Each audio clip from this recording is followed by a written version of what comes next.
బిచ్చగాళ్ళు, అనాథలు, దిక్కులేనివారు సమాజం జాలితో చూసే ఈ మనుషుల జీవితాల వెనుక ఇంతటి భయానక వ్యాపారం నడుస్తోందని ఎవరైనా ఊహించారా? ఆకలితో అలమటిస్తున్న వారి బలహీనతను ఆసరాగా చేసుకుని ఆశ చూపించి పని పేరుతో వందల కిలోమీటర్ల దూరం తరలించి చివరకు బానిసలుగా మార్చేస్తున్న మానవ అక్రమ రవాణా ముఠాల గుట్టు ఇప్పుడు బయటపడుతోంది. ఉమ్మడి కడప, నెల్లూరు జిల్లాల సరిహద్దుల్లోని సోమశిల బ్యాక్ వాటర్స్ ప్రాంతంలో వెలుగులోకి వచ్చిన ఈ వ్యవహారం మానవత్వానికే మచ్చుగా నిలుస్తుంది. చేపల వేట వెనుక దాగి ఉన్న చీకటి సామ్రాజ్యం ఒక్కో మనిషికి కేవలం 5,000 రూపాయల ధర కట్టే దారుణ వాస్తవం. దేశంలోని పలు నగరాల నుంచి అమాయకులను వలలో వేసే నెట్వర్క్. ఇవన్నీ కలిపి చూస్తే ఇది కేవలం ఒక నేరం కాదు, సమాజం కళ్ల ముందే జరుగుతున్న ఆధునిక బానిసత్వం. రైల్వే స్టేషన్లు, బస్టాండ్లు, దేవాలయాల పరిసరాలు, ఫుట్పాత్లు, ఆకలితో అలమటిస్తున్న అనాథలు, కుటుంబాలకు దూరమైన వ్యక్తులు, మానసిక సమస్యలతో తిరుగుతున్న నిరాశ్రయులు, వీరే మానవ అక్రమ రవాణా ముఠాలకు లక్ష్యంగా మారుతున్నారని దర్యాప్తులో తేలుతుంది. పనిస్తాం, భోజనం పెడతాం, మంచి కూలీ వస్తుంది అనే మాయమాటలతో నమ్మించి వందల కిలోమీటర్ల దూరంలోని ప్రాంతాలకు తరలిస్తున్నట్లు ఆరోపణలు వినిపిస్తున్నాయి. ఒకసారి వారి చేతుల్లో పడితే తిరిగి బయటపడే అవకాశం చాలా మందికి దక్కడం లేదని వారు వాపుతున్నారు.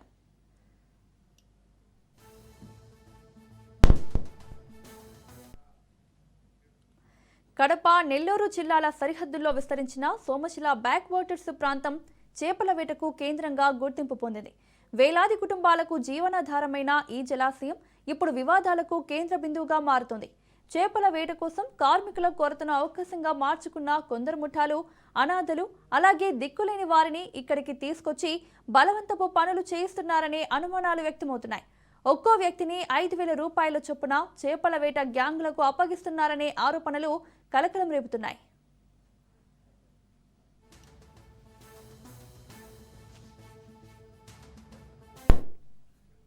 గ్యాంగుల చేతికి చేరిన తర్వాత వారి జీవితం పూర్తిగా మారిపోతుందనే కథనాలు బయటపడుతున్నాయి.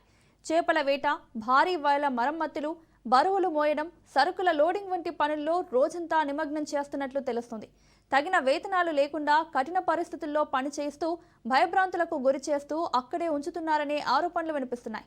మనిషిని వస్తువుగా మార్చి అతని జీవితానికి ధర నిర్ణయించే ఈ దారుణం ఆధునిక బానిసత్వాన్ని తలపిస్తోంది.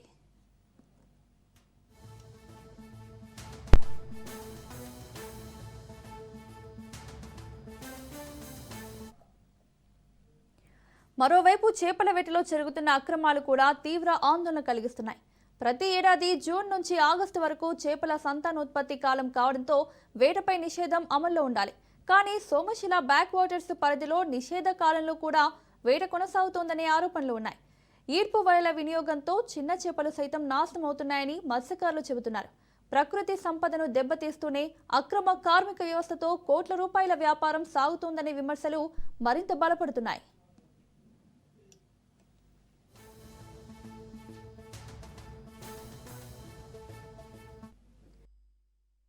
తెరలేపిన ఘటన నందలూరులో వెలుగు చూసింది. పక్కా సమాచారంతో పోలీసులు దాడులు నిర్వహించి మానవ అక్రమ రవాణాకు పాల్పడుతున్న ముఠా సభ్యులను అదుపులోకి తీసుకున్నారు. దేశంలోని పలు నగరాల నుంచి అమాయకులను తీసుకువచ్చి వివిధ ప్రాంతాల్లో పనులకు పంపిస్తున్న నెట్వర్క్ను గుర్తించారు. అయితే అసలు ప్రశ్నలు ఇప్పుడే మొదలయ్యాయి. ఇప్పటి వరకు ఎంతమంది ఈ వలలో చిక్కుకున్నారు?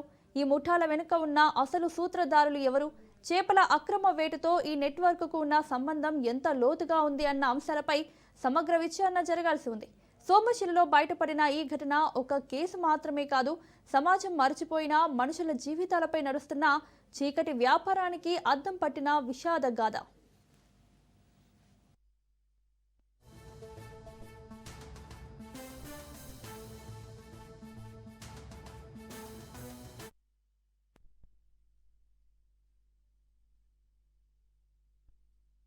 మన ఒంటిమిట్ట సిఐ గారు వెంకటేశ్వర్లు గారు, అలాగే నందలూరు ఎస్ఐ మల్లికార్జునారెడ్డి, అలాగే మన ఒంటిమిట్ట ఎస్ఐ శ్రీనివాసులు, అలాగే మా సిబ్బంది అందరూ కూడా చాలా గట్టిగా పనిచేశారు. ఒక విధంగా చెప్తే ఇప్పుడు మన ఫోర్స్ అంతా తీసుకొని అక్కడ వెళ్ళాము. ఎందుకంటే ఇంత పెద్ద సంఖ్యలో ఉన్నారు కాబట్టి అందరూ బోట్ వేసుకొని అంత పెద్ద సంఖ్యలో ఇది డిస్ట్రిక్ట్ ఫోర్స్ అంతా దీనికి సహకరించారు. వాళ్ళు చాలా బాగా పనిచేశారు. సో సో వాళ్ళకి కూడా అభినందనలు.